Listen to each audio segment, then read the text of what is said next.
अजी हमर मलावा धोखा देके आजाद हो गई जी।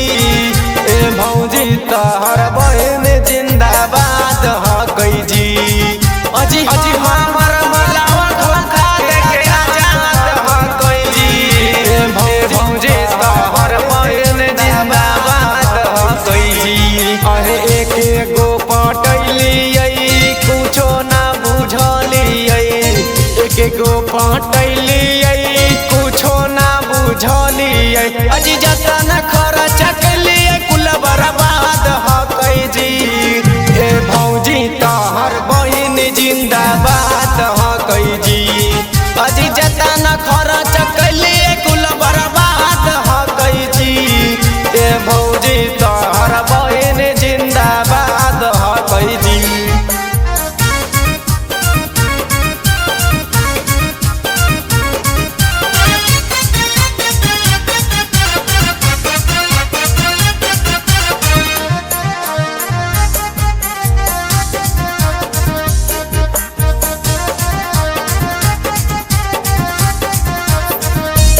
हमसे भेंट करा दाजी सुना भौजो हमार, तनी सेट करा दाजी प्यारी भौजो हमार। हमसे भेंट करा दाजी सुना भौजो हमार, तनी सेट करा दाजी प्यारी भौजो हमार। एके घर में रह तो दोनों के ससुररिया, एके घर में रह तो दोनों के ससुररिया। आज फूटल करम हमर याद हो गई जी। ए भौजी तोहर बहन जिंदाबाद हो गई जी। अजी जतन खर्च कैलियै कुल बर्बाद हो गई जी। ए भौजी तोहर बहन जिंदाबाद हो गई जी।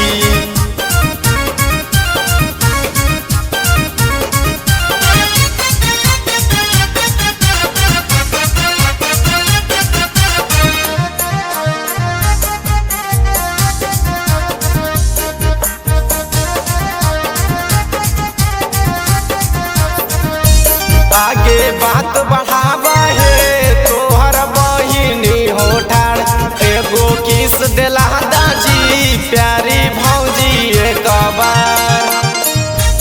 आगे बात बढ़ावा है तोहर बहिनी हो ठाड़, एगो किस दिला दाजी सुना भौजी एक बार। राजा रोही रेडी हको करेला मैरे जावा, रोही राजा रेडी हको करेला मैरे जावा। अजी मलावा में नहीं तनी को सवाद हो गई जी।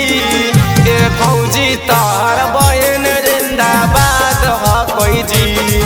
अजी जतन खरा